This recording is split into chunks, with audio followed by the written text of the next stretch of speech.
C'est plutôt une approche liée à l'édition pédagogique telle qu'elle est. Une réflexion nécessaire sur la formation de base. Bonjour Mathieu Gendron. Bonjour Claude. Vous êtes depuis quelques semaines le nouveau directeur du numérique pour l'éducation. Vous exercez déjà depuis une année comme adjoint de Catherine Becchetti-Bizot en dirigeant le service des technologies et des systèmes d'information. Vous êtes peu connu à l'Éducation nationale. C'est sûr. D'abord parce que, comme nombre de hauts fonctionnaires de ce ministère, vous n'avez pas été inspecteur général de l'Éducation nationale, vous n'avez pas été recteur, vous n'avez pas été enseignant, mais aussi parce que vous êtes jeune, vous avez 37 ans. Alors, on va essayer de parler un peu de vous. Volontiers. Vous êtes polytechnicien et ingénieur en chef des mines, diplômé de Télécom Paris-Tech. Voilà. Votre cursus en sciences dures et à Télécom Paris-Tech vous a-t-il amené naturellement à vous intéresser au système d'information et à l'informatique? Alors pas du tout. Pas du tout. Moi, elle m'est venue à l'école primaire avec le plan informatique pour tous. Le tout premier plan informatique pour tous des années 85-86. Et j'avais un directeur d'école qui était absolument passionné par l'informatique, qui trouvait ça absolument génial et qui faisait en sorte qu'on ait des temps d'appropriation de ces sujets-là. Et c'est là que j'ai commencé à toucher la première fois des ordinateurs, les MO5, les TO7. Voilà. Dont on dit aujourd'hui pique-pendre, qu'ils étaient dans les placards, etc. Ils n'étaient pas dans les placards dans mon école. Et du coup, c'est là que j'ai commencé à toucher l'informatique. Et puis, du coup, j'ai toujours eu ce fond d'activité et ce fond de passion sur le sujet. Par contre, dès vos premiers emplois dans le service public, vous rejoignez le secrétaire général pour la modernisation et l'action publique rattaché à Matignon. Et là, vous exercez comme adjoint au directeur de la DISIC, la direction interministérielle des systèmes d'information et de communication. Parlez-nous un petit peu de cette mission. Alors, c'est vrai que j'ai toujours fait de l'informatique dans mes fonctions professionnelles. J'en ai toujours fait depuis que je suis sorti d'école en 2002. J'ai démarré au ministère de l'Intérieur dans l'informatique. C'est un petit peu le hasard des choses et puis des éléments qui s'y sont faits. Mon parcours, en fait, il ne faut pas forcément le lire au travers du prisme informatique. Moi, je le lis à trois grandes dominantes de mon parcours. D'abord, le service de l'État. J'ai toujours travaillé, à part une petite disponibilité de quelques mois, au service de l'État. Pour moi, le service de l'État, c'est quelqu'un qui met ses compétences, son énergie, son envie de bien faire au service de l'intérêt général. D'ailleurs, je suis très reconnaissant envers ceux qui m'ont nommé, de me faire confiance, un temps donné, pour faire ce travail. Et pour moi, c'est probablement ce qui caractérise, une des premières caractéristiques de mon parcours. Deuxième caractéristique, c'est le management, le pilotage de projet et le travail avec les équipes.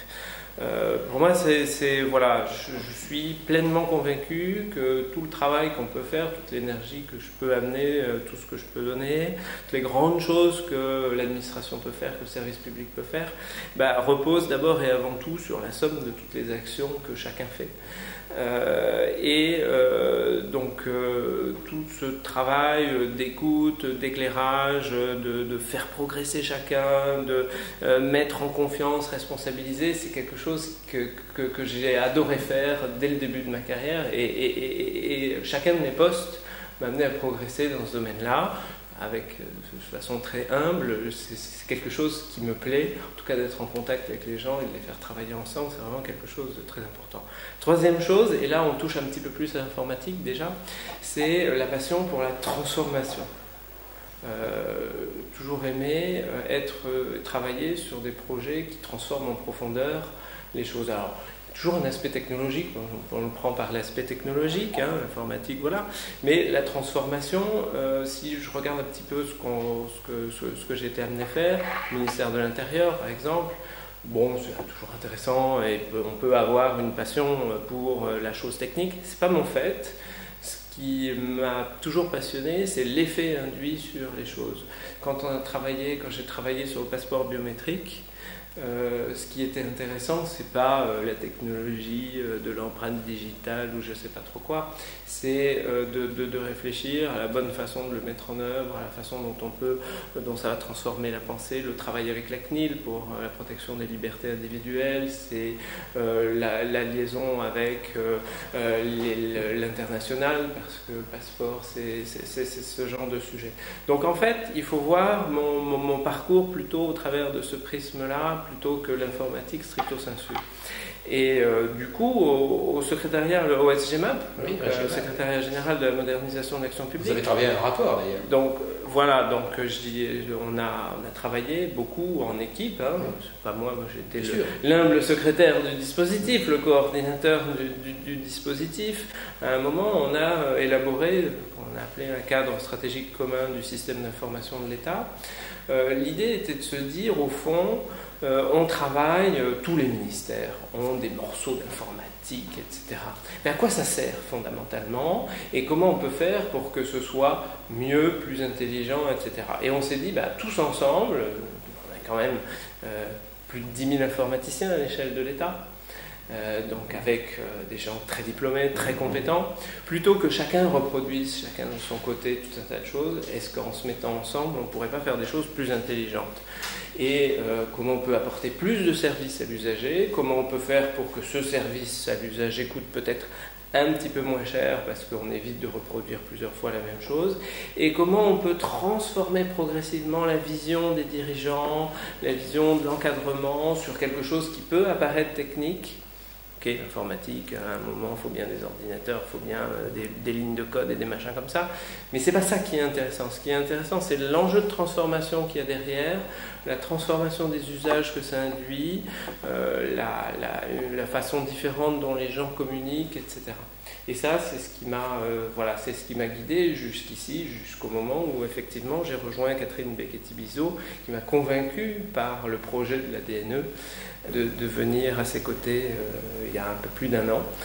L'open government, la démarche bottom-up sont évoquées dans les activités du SGMAP. Ouais. Est-ce que c'est un passage obligé pour la modernisation de l'État ? La démarche bottom-up, c'est quelque chose d'assez indispensable, qui est en fait lié à la complexité du monde dans lequel on vit. On vit dans un monde très complexe, dans un monde qui n'est pas compatible avec une vision de commande-contrôle. Je commande des choses depuis ma tour d'ivoire et puis le terrain exécute. On est dans un monde qui est extrêmement complexe et dans lequel tous les acteurs sont intelligents, ont des morceaux de pierre à aborder.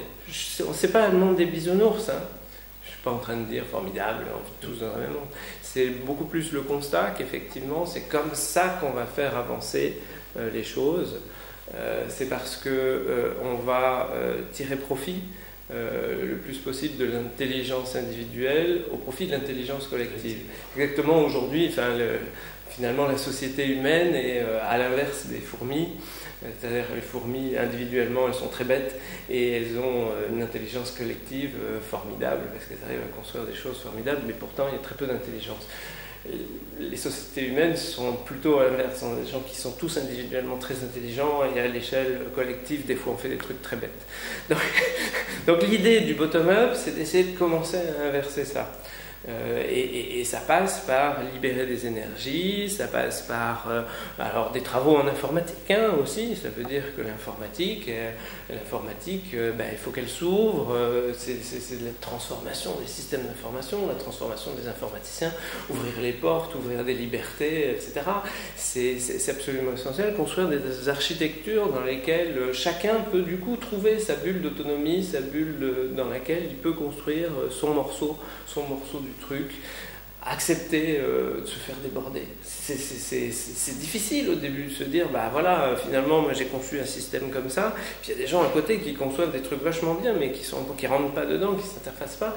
On peut avoir une première réaction de rejet. Il faut surtout pas, il faut arrêter ce phénomène du c'est pas inventé ici, not invented here, donc c'est pas bien. Non, au contraire, ce qui vient du terrain, ça a du potentiel. Et la posture qu'il faut aborder, c'est quelle est la vision générale qu'on donne de telle sorte que chacun individuellement puisse, par ses actions, contribuer à faire avancer le schmilblick. Donc notre rôle est vraiment très important, c'est donner la vision, et puis derrière, faciliter la vie, donner les marges de liberté, et derrière, faire en sorte que le terrain s'empare du sujet et le construise. Donc voilà, le bottom-up, c'est le cœur du réacteur.